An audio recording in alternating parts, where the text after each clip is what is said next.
So we had a tough one last week at Shen, but then you kind of gave yourself a challenge this week coming on the road to Boston Spa for that number 2 seed. How do you think it turned out for you? Obviously on the scoreboard pretty well. Yeah, I mean, the score is I don't think is really indicative of the game. I thought Boston Spa, they played well. I mean, I think they played well. It was a battle. We got some big runs right off the bat, but our defense really played well the entire football game. We bent a little bit, but we kept them out of the end zone when we needed to keep them out of the end zone. But the kids really responded, from last week. We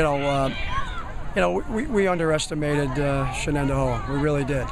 We underestimated their speed, and we had to go back and look in the mirror and get fundamental. We didn't do a great job blocking and tackling in that game, and we worked on that stuff this week.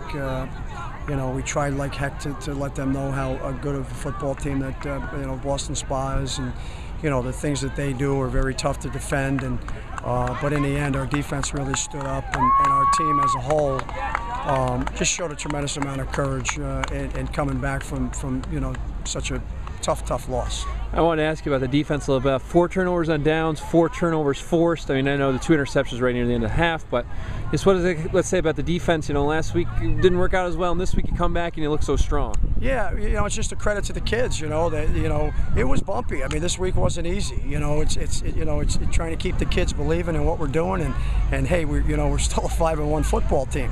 Continue to focus on the little things and let their athleticism take over, and our guys created some turnovers, and the 11 guys on defense made some big stops like you said, and but it's a credit to them, and now we'll go back and we'll try to keep them grounded and not get too high, because I'm sure whoever we play, it's going to be a tough football game.